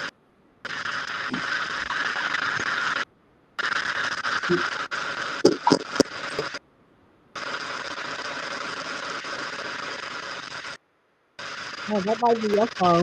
Well, Yeah, that's not mine. I just muted mine.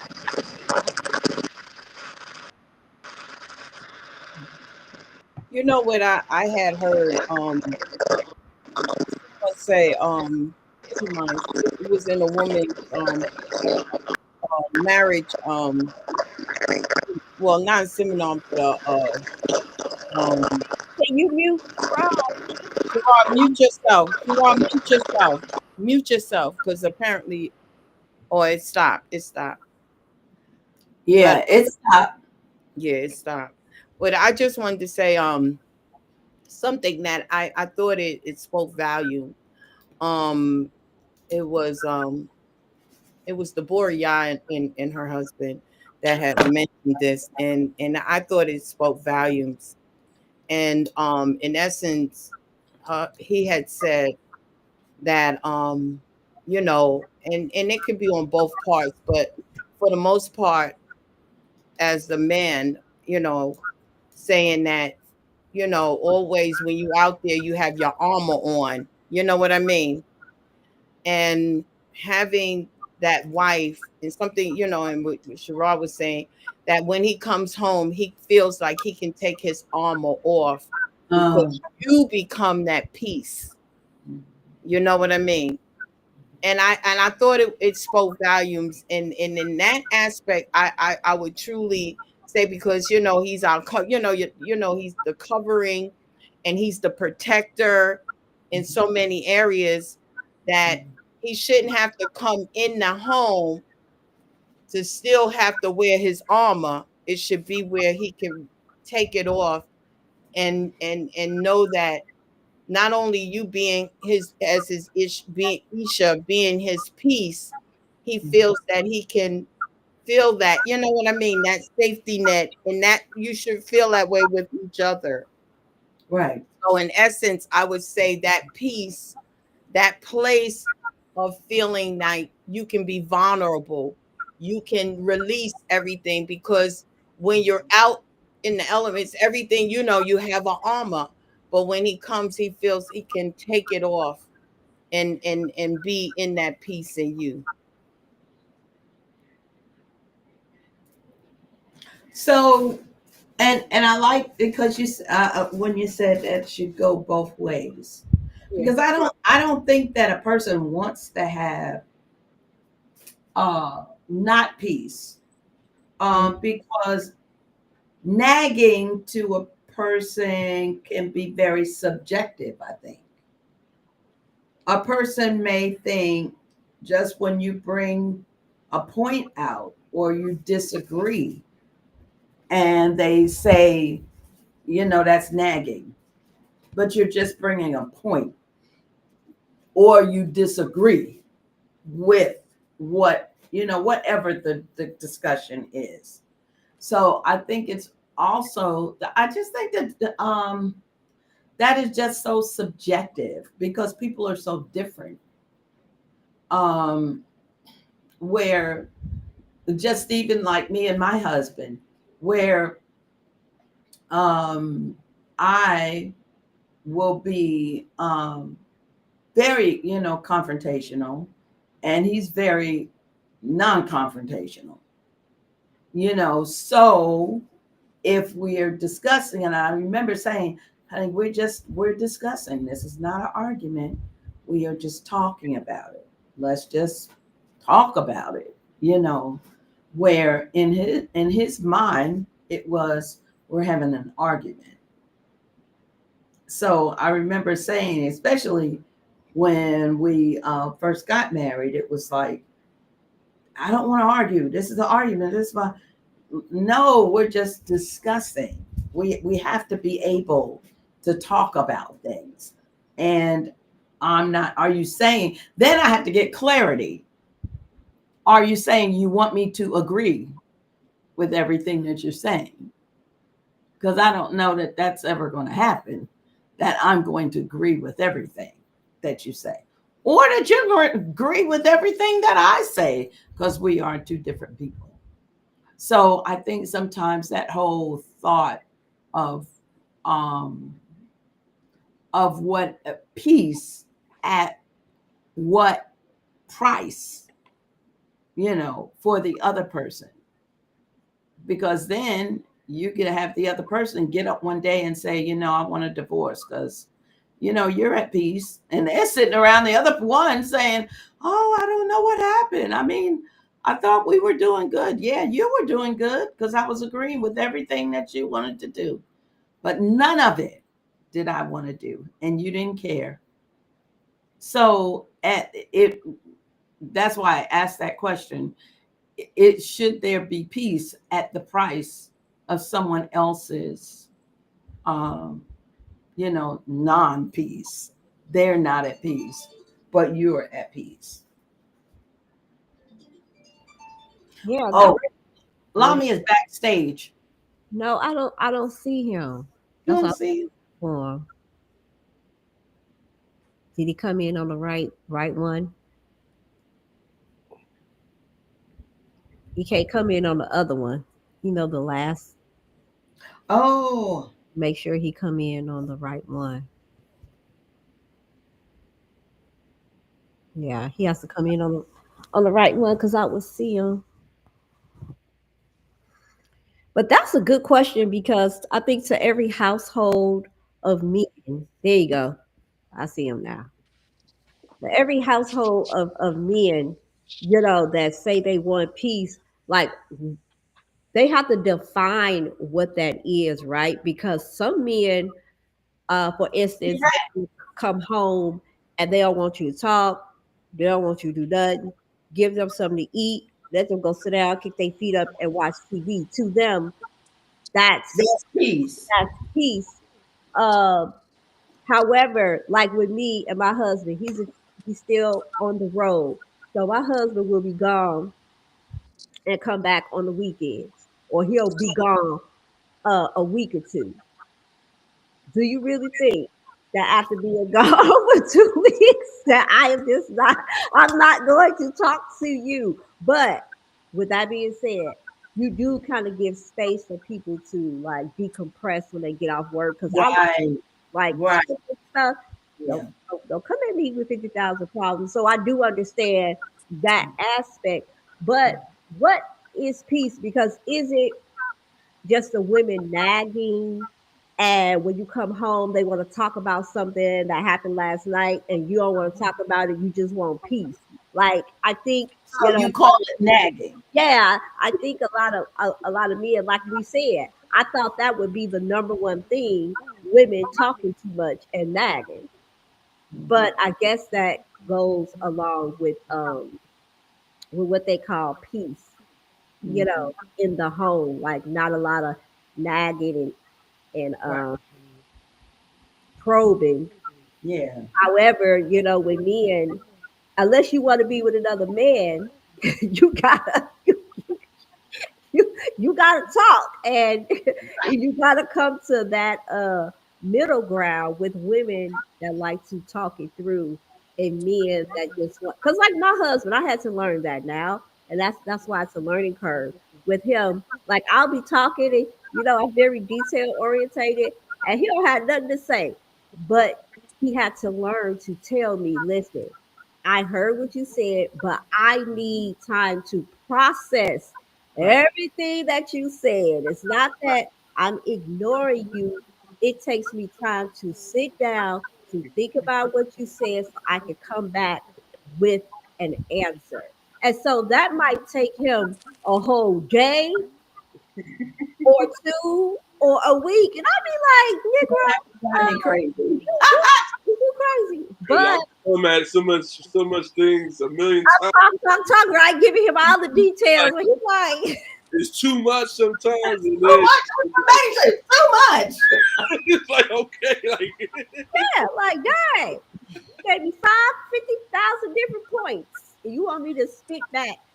So something I had to learn, like for women, maybe we just need to get it out and not expect an answer right away and let them sit down and process and go think so they can have their peace. That's a good conversation to have, like with a room full of men. What is peace? Yeah, that's those are some great points. All of them some great points. And I think it goes back to communication styles too, because like I don't think those like I don't think those traits was legit gender focused. You feel me? Because the same way how Right. y'all talking about like how y'all are direct um with like addressing things. That's how I am, and I find myself a lot of times coming across people who be like, "Oh, I'm not trying to argue right now." I'm like, "Bro, I'm not arguing. I'm just trying to get this across." So I think that a lot of that is communication style, and Yeah. I love what Mr. Boris said. Man, she just talked about like not having to have that same armor that we got on the battlefield outside, Yeah. inside of the house you Yes. know. So, but also naming that piece, yeah, that is true because some when we name that piece, it also shows us, okay, well, what do we need to work on as ourselves or as men? Okay, some of us may not be able to hold all of that everything at once, so we gotta just okay, we gotta break it down, But and that goes with communication styles. I don't think that's just necessarily gender focused because I can agree with y'all on those points, but I also can agree with the men whenever we like the nagging, and I think the nagging would be like not more so addressing things, but just more so time and place with things. You It, know, yeah, I'm sorry. So, Go ahead. but I want to know what nagging, what constitutes nagging? What constitutes that? Because Anything we if don't want to it, hear. I would conversation say this. I would say and this. you're like, I mean, it's so subjective because if a person, it depends on the person's personality, what they would think is nagging. If I'm telling you, you know that bill, you were supposed to take care of that bill, and now it's not paid, and the lights are off. Yeah, yeah, true. You gonna look at that as nagging? I'm like, the lights are I off. think more so nagging is when it's repetitive. Okay. When you say something, because I have been that way, and I was told it was nagging. Uh-huh. Being you know, say it like he says, you already told me that already, but you continually saying it like Okay. repetitively, that's Mhm. nagging Okay. because you've already said it. Now, whether they're going to execute it or not, Uh-huh. it's already been said. But when you continue, and I was like that, especially when it came to things somewhat in the house, because it wouldn't get done unless I was nagging. You said you were going to do such and such. I mean, and I didn't like doing it, but it was at that time, that's how I'm going to get it done was nagging. And I knew I was nagging because that's the only way I was Well, going go to get ahead and do it. it done. Go ahead and do it. Do it. So, Let's do and I it. was, and I said, I know I'm nagging, but when are you going to do it? You When are know, you gonna do it? and then Just give me and a then he'll timeline. just get up, okay, enough, you know, and he'll go do it. And I hated that because I knew that's the only way to get certain things fixed or done, but by nagging. And so Yeah. I, what I but want that to say is this something that Lami said, like what constitutes, you know, in regards of it can be both ways. Because one thing that my husband used to do, like something was going on or whatever, he was at a time, especially when Sherrod and the boys were younger, he says, well, let's talk about it.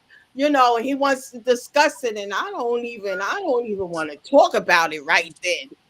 And he was always, well, let's talk about this. Let's, you know, and I was like, now is not the time. I don't want to talk about it. And he says, I think we need to. And now to me, that's nagging because I don't want to talk about it right then, you know. And that was some years, you know. And then that was time when I was just learning. I said, man, this man get on my nerves. I don't want to talk about it. You know, I don't want to talk about it right now. I don't even know what to say. And, you know, I'm not in the right head. You know, right. sometimes you don't. But that was in our early time, you know, early part of our marriage where he just wanted, and then he learned me, and then it wasn't where it came to when we both and we can talk about it. And that's one thing that you have to learn one another, Right. that certain things are going to be nagging or certain things are going to be where the other one don't like, but you know, this is the time you get together. So you disagree to come to agree, but Right.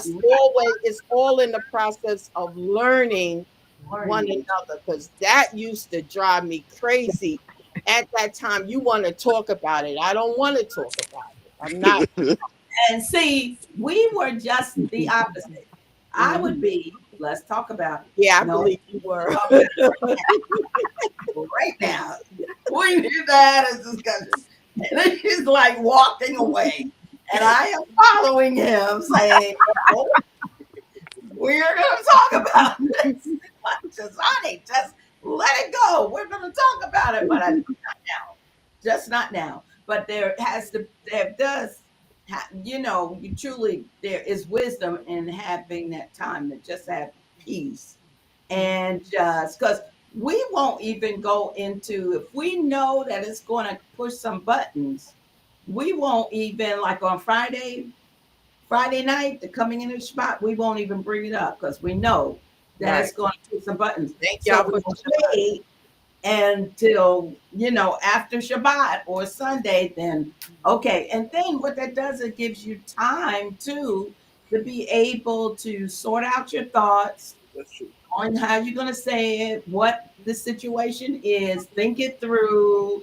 And a lot of times, once you've done giving yourself that 24-hour period, now you're able to come to, a mature, statement or whatever situation to be able to discuss it. But I just think that because so being repetitive, so that's something that my husband, when you say it over and over again, so I've learned to say, can you give me a timeline when you're going to do that?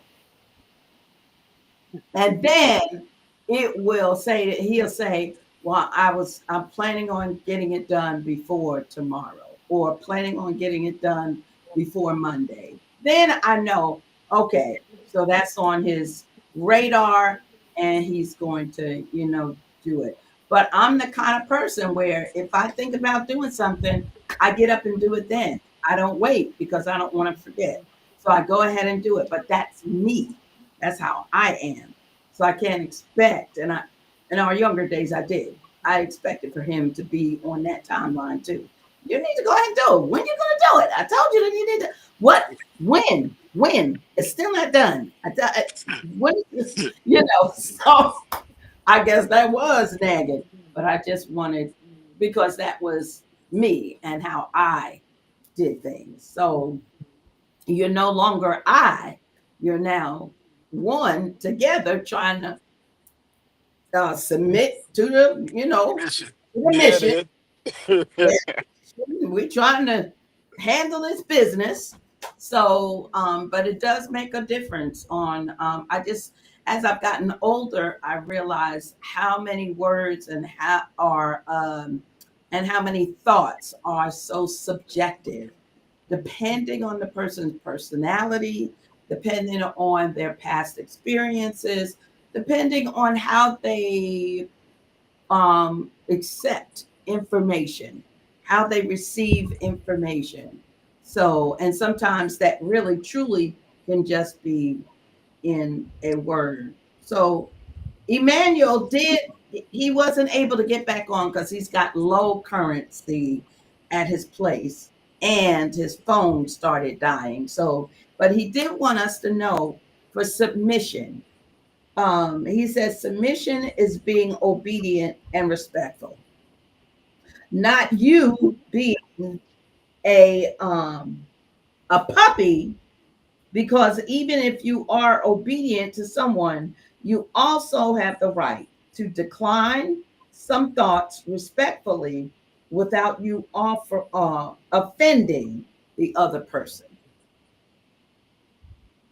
So that's his statement I on think when you said puppy, he might have meant puppet. puppy. He maybe did. Maybe he did.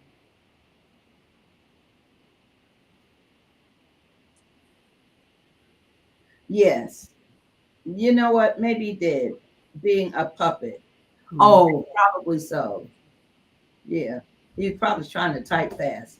And then for the peace, what does peace in the home mean to him? He said it really means a lot to him because home without peace is just a house with people in it.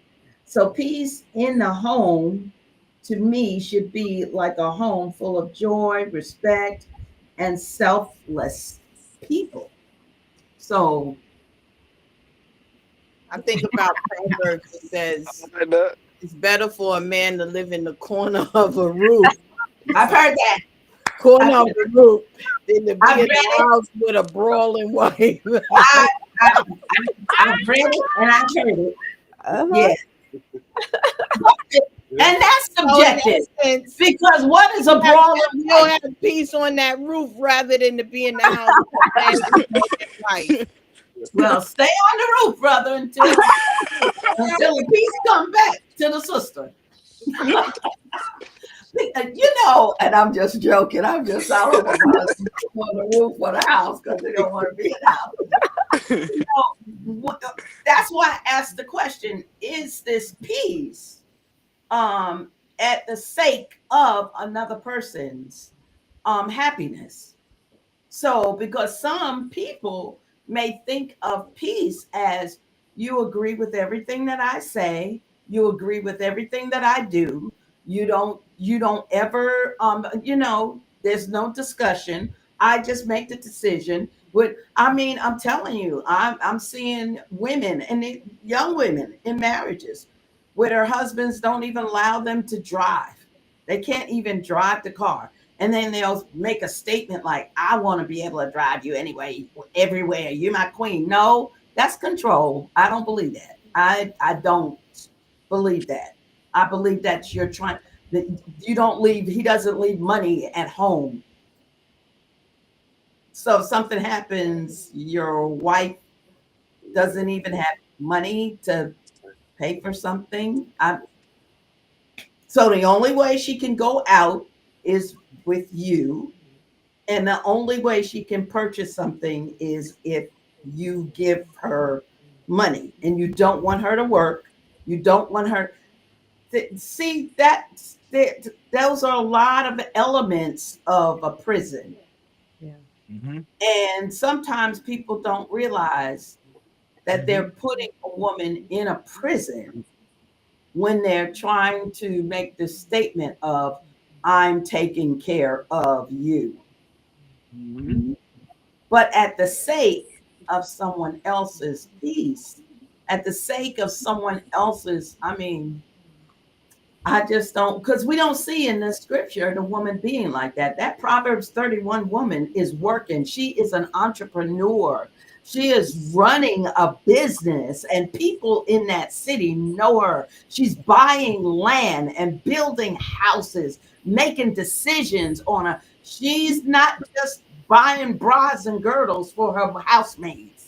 She's doing all of it. She owning the companies that's making bras and girdles for our housemaids. She is an entrepreneur. Mm-hmm. And people will bring up that statement and say, I want a Proverbs 31 woman. Do you really?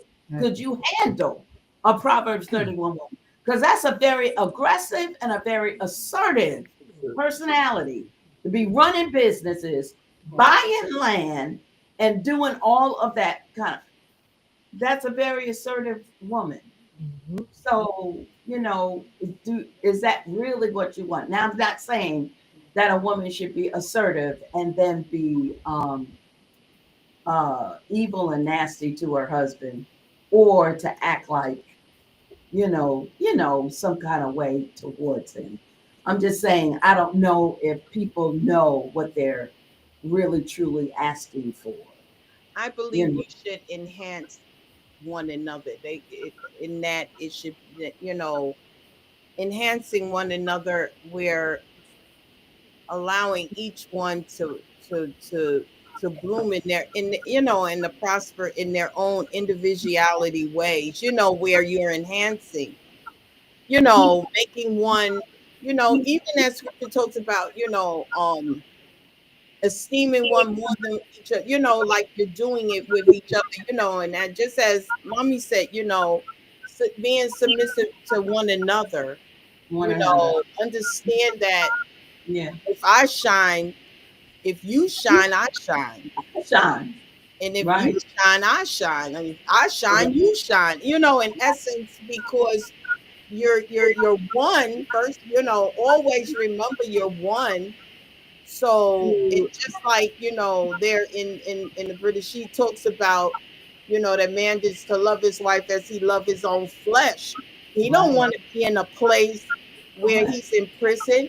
That's not Right. loving your own flesh.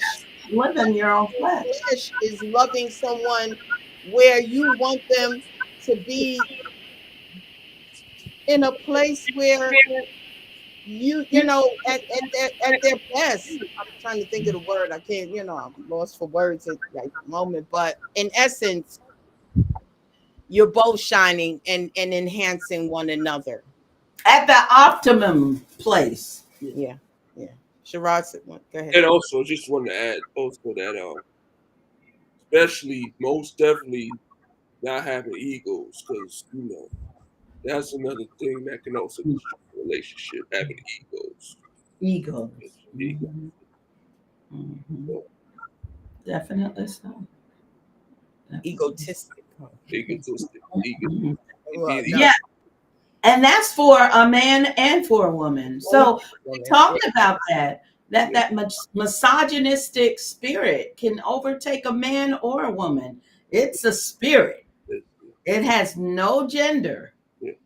I mean, the most outlandish things that were said to me concerning my femininity and about my personality has been said from women, not from men, but from women who have said things that they didn't really know about me. So it definitely is this topic is really important, going through these weeks talking about the narcissistic and misogynistic spirit within our spiritual communities. And we see these communities really breaking down, and how a lot of times not just women are falling, you know, falling to this, prey to the spirit, but men are too. Because if you bring a man and his wife into, we've heard many times over again, the situations where couples will go into these Hebrew camps, and then all of a sudden the woman is completely put in a position of oppression, being oppressed, and the leader of the leaders or leader of that camp will be oppressing her husband right along with her, and saying, you need to get your wife in check, you need to talk to your wife and do this, you need to do, messing up that man's happy, where he's had a happy home. But now it's not happy anymore, because these other people are saying that my wife is not submitting to me. Well, he might feel like she is submitting to me. So we see these spirits are, and then we talked about the gatekeepers, those women who stand and sit at the head of the gate in these assemblies, and how they are even more dangerous than those misogynistic and narcissistic leaders, because they'll be the ones that speak to the women and say, you need to do this, and you need to, and you need to, and you need to. Now they're speaking these words from this man, and then the man is speaking these words to her husband, and it's all to oppress her. Why? Why? That's not the house of Israel. That's not what the house of Israel is supposed to look like. And that's not in the Torah.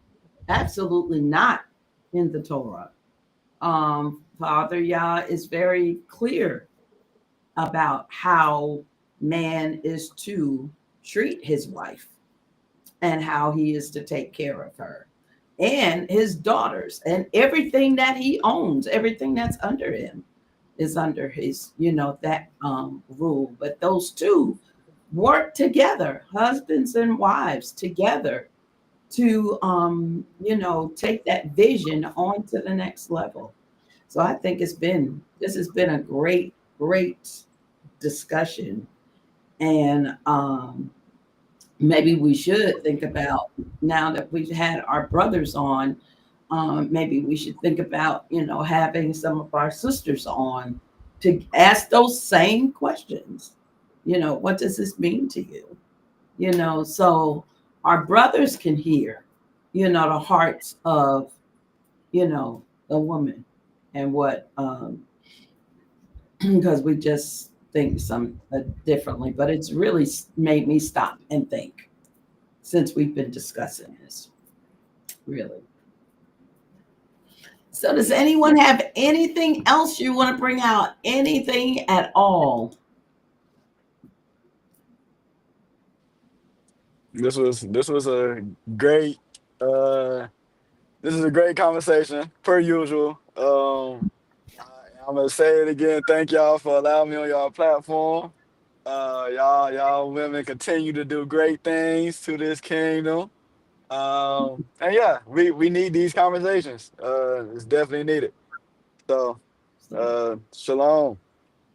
Oh, absolutely. Thank you so much, Lami.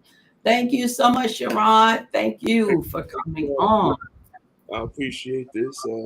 Definitely was a great discussion that we had tonight, and you know, it's all about just learning. So we all still learning. Praise you. That's true. Very true. And I'm sure if Emmanuel was on, he would say the same thing because he was real excited about coming on and, giving his points and thoughts. And I thought I think it's really interesting to hear it from two different, backgrounds, two different continents, two different, very different upbringings, two very different cultures, and be able to hear, you know, kind of sort of the same thing and sometimes not the same thing. Because I'm really, it's really interesting. I wonder where our men got that, and if that came from was one of the remnants from the residual from slavery, because it doesn't sound like it's men here teach their sons that, but they get that when they go to school, which is a newer, is a generation, a newer thing, because the continent of Africa, as a whole, is, I think it's like 90% of their population is under the age of 30. So when you think about that, think about if the United States, the bulk of the 75% of the country was on 30 and below, how that would look. Yeah. That's real different. Yeah. Really different. So I just thought that point was very interesting, that the fathers would never, and he said that, absolutely not. That wouldn't be possible. Father would never teach their son to just go and get as many women as you want. So I wonder if that is truly a residual from slavery. So I guess just food for thought. Okay. All right, y'all. Good, good, good, good, good. I'm glad they were honest. Like Me that, too. that really Me did too. my heart well because I don't like religious answers. I know everybody, watching, they got scriptures going, but we need to have honest conversations because a lot of us don't understand scripture from a Hebraic cultural standpoint. And Yeah. so since a lot of people are relatively new coming Mhm. into faith, you Mhm. need to just have these conversations because like we did tonight, we found out that we may be, well, we come from the same people, but the people on the continent don't teach certain things to their Mhm. children like Right. we teach over here. And yet the people over here in the faith, they think they have the number one spot concerning teaching Hebraic customs and traditions. And I'm like, it's so backwards to me, but I digress. I'm Mhm. thankful. Hopefully, we can keep conversations going in the future, 2026. Mhm. All right, y'all. So we're going to close out. Our email again is the righteous view 01 at gmail.com. Please send in topics that you feel will be beneficial. If you have a degree or special training in a specific area related to women's health and would like to be a special guest, please email your bio and we will review it and reply to you as soon as we can. Yes, yes, yes. Now, as far as next week, I'm not quite sure what we're going to actually discuss at this time. So I'll leave that, it's kind of open at the moment. But if you have enjoyed this podcast so far, please, please tune in and tell a friend. If you if you excuse me,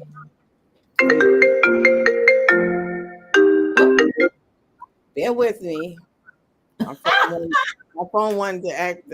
My phone it shows up on my laptop when Oh, the comes in, but mine nevertheless, too. moving right along. Okay, if you put a comment in the chat that we didn't address, please email us and we will reply as soon as we can. And I just want to say we thank those who have joined in, Crystal Ferguson, O'Shea Yasharel, Jeremiah, Moshe Yasharel. We thank you. I believe Suka, he was on earlier as well. He may still be. And all the input that have joined in, and especially Lami and Sherrod. Thank you both, and Emmanuel for joining us. I really enjoyed your transparency and just your honesty, as Christina had mentioned. And we just thank you again for joining us and taking your time out to join us. Yeah. Absolutely. And of course, we thank our viewers for tuning in. Yes, And absolutely. we look forward to another edition of The Righteous View. Good evening, everyone. Have a great rest of your week. Blessings and